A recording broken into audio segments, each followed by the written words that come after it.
Hey there to our 169 subscribers, our future subscribers, and all the people that secretly watch us without subscribing. Please excuse my slightly messy and disoriented state. I've been sick and haven't even been able to record the videos I wanted to because I don't want to invite somebody over here to get sick, and my video I had planned was a collaboration. So today's video is going to be a mix of a story time, a book review, and educational information. Oh, I forgot the book. I'll be right back. So this book is called What's Wrong with Daddy by Alida E. and published in 1986. It's a thin novel made for basically young adults, teenagers, whatever you want to call them. I got the book in 1987 when I was 12 years old. And so the story time part of this is how I ended up with this book. And I got my work done too quickly as a kid. And I had a lot of spare time when I was at school. So I helped out in the library when I could, and had this librarian that was really cool. And at the end of 6th grade, when I was 12 years old in 1987, they had this book fair, and the librarian told me that as my reward for helping her for so many years, I could pick out any book I wanted from the book fair. And so this is the book that I picked out. I don't remember why I picked it. It just called to me, I guess. So I got the book, and I used to read it a few times a day. Anytime I picked it up, I'd read it like a few times in a row. But as always, when you read a book as a little kid, you see things a lot different than when you read it as an adult. Especially with this one, it's talking about medical issues. And as a kid, you have no concept of what any of that is. And as an adult, I've now met several people with Alzheimer's, which is what the book is about.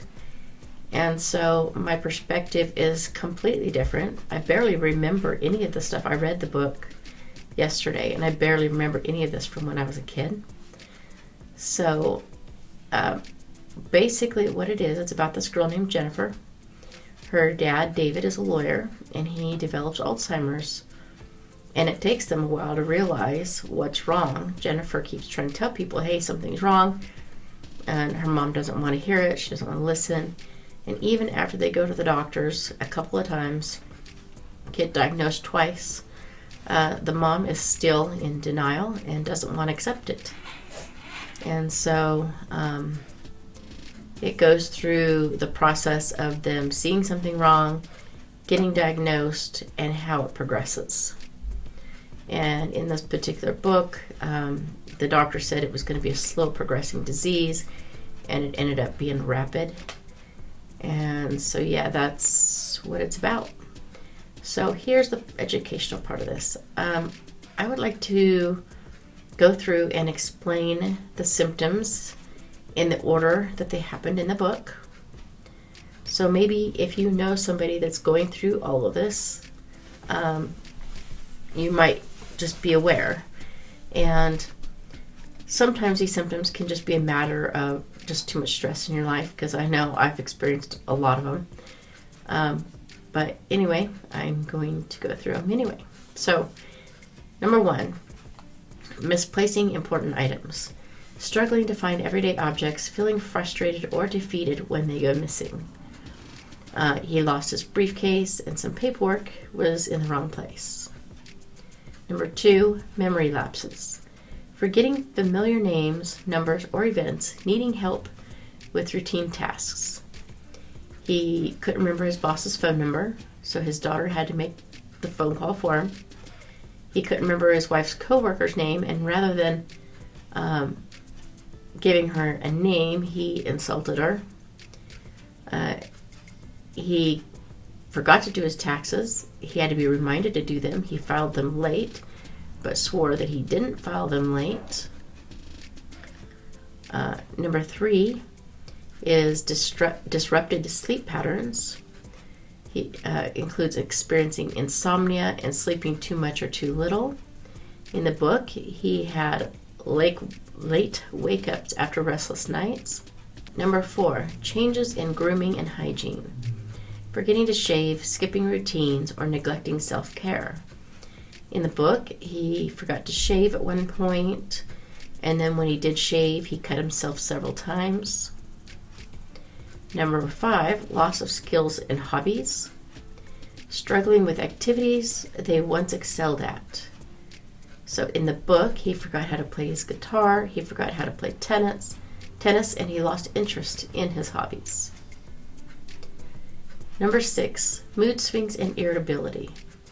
Becoming easily frustrated, picking fights, or masking confusion with anger. So in the book, he picked a fight about dinner plans. He blamed his daughter when they lost a tennis game and snapped at the family quite a bit. Number 7, social struggles. Forgetting names, making inappropriate comments, or feeling out of place. He insulted his wife's coworker, telling her to go back to a fat farm. He failed to recognize an ex-neighbor that he jogged with every day for 7 years. And number 8 is eating habit changes. Eating foods they used to like, refusing favorites, or complaining about smells. So in the book, he started eating things he normally wouldn't eat.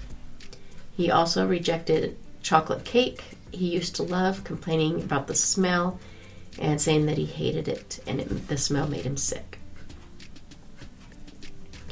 Number 9, disorientation with time and place. Forgetting schedules, arriving late, or getting lost in familiar places. In the book, he was an hour late for his anniversary party.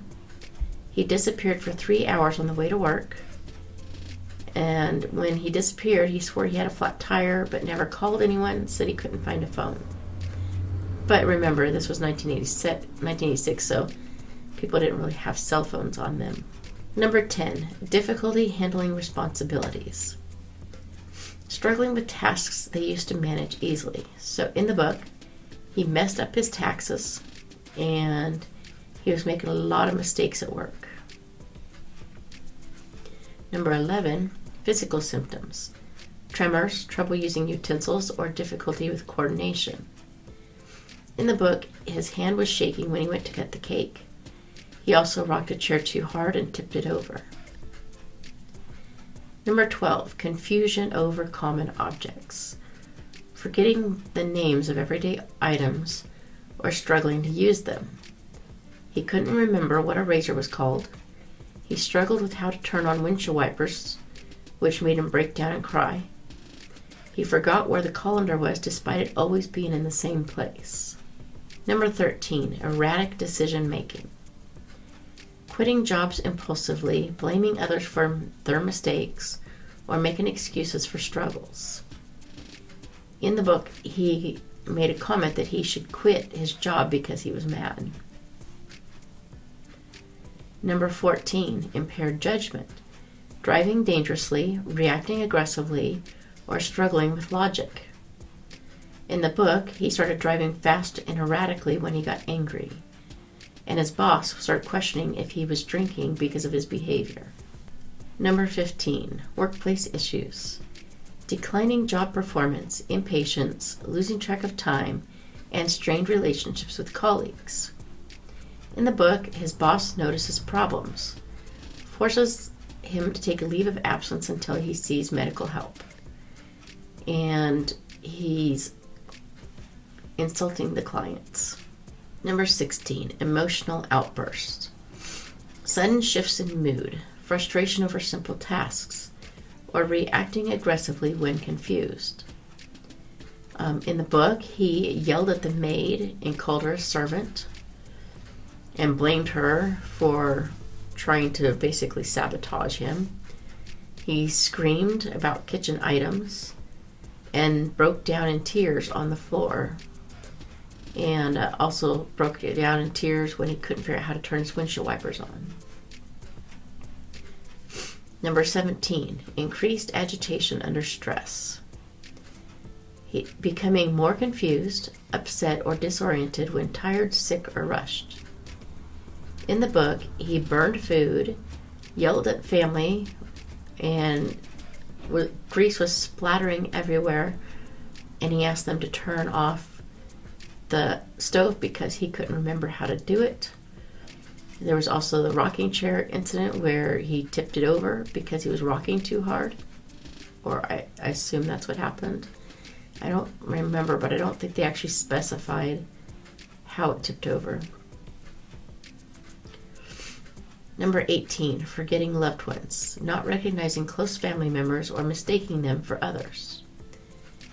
In the book, at one point, he can't remember who his wife and daughter are. He had referred to his daughter as that other girl and kept talking about wanting to go home to his mom, and obviously didn't recognize his daughter when he said he wanted to go home. Number 19, reverting to childhood memories. Remembered childhood events in detail while struggling with the present. In the book, he recalled childhood events he previously couldn't remember. Number 20, wandering and disorientation. Wanting to go home even when home, and wandering off inappropriately dressed. In the book, he says he wants to go home to see his mother, and he leaves the house underdressed, like without his pants on. Number 21, repetitive behaviors. Asking the same questions repeatedly, rocking back and forth when agitated. In the book, he was asking where his daughter was every day after school, and he rocked in the chair aggressively when he got upset. Number 22, difficulty with sequences and patterns.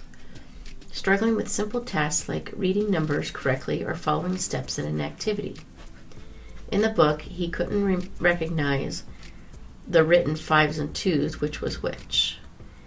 And he was forgetting how to play songs he once knew by heart. Number 23, loss of interest in activities. No longer enjoying hobbies, avoiding social interactions, or seeming disengaged.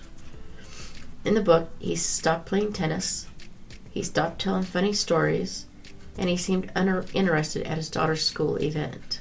So at one point in the middle of the book, a nurse comes to the house and discusses tips on how to make life easier on him and on the people taking care of him. So here are some examples of, or some explanations of what those are. Number 1, make the home safe and simple. Remove hazards, secure dangerous items, and organize spaces to reduce confusion. Kind of like baby-proofing a house, only to a bigger extent.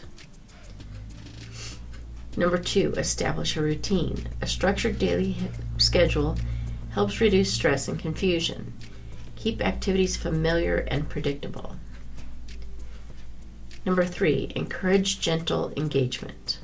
Keep them involved in hobbies or recreational activities they enjoy, but be flexible when their interest fades, because they may get stubborn and angry when you try to get them to do things that they used to love.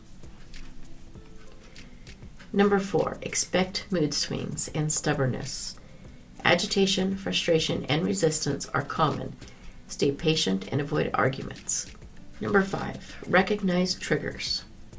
Fatigue, illness, pain, and being rushed can worsen confusion and agitation. Adjust expectations based on their condition. Number 6, choose simple, comfortable clothing. Swap out difficult to manage clothes for options that are easier to put on and take off. For example, minimize buttons, snaps, and zippers, and try to stick to things that are just pull on. Number 7, use visual and written cues. Signs, labels, and reminders can help with daily tasks and navigation. Label drawers and cupboards for easy navigation. Number 8, prioritize safety. Consider an ID bracelet that indicates memory impairment in case they wander off. Number 9, find support. Caregiving can be overwhelming. Join family support groups for advice, encouragement, and shared experiences. While this book was written in 1986, the symptoms and caregiving strategies it describes are still accurate today. That might seem surprising, but it doesn't mean there's been no progress in Alzheimer's research. Over the years, scientists have developed better diagnostic tools, uncovered more about the genetic and biological causes of the disease, and even created treatments that can slow its progression. However, because Alzheimer's involves gradual brain degeneration, finding a cure is incredibly challenging. Researchers are still working on new therapies, and while we don't have all the answers yet, we understand much more about the disease than we did decades ago. And one last thought, something I noticed in the book several times, is even after somebody struggles with remembering something, they might revert back to seeming more normal later and kind of go back and forth. So don't assume somebody's faking just because one day they remember who you are or remember how to do something, because it's probably very temporary. And I think this information is important for everybody. I think everybody eventually knows people and has to deal with people with Alzheimer's. And hopefully this has taught you something and helped you understand, so that maybe you can have more patience with people. And I'm going to work on my patience as well. So anyways, please like, subscribe, comment, and share, and get your friends to do the same thing. And I'm going to go before I start coughing. So thank you for watching. Bye.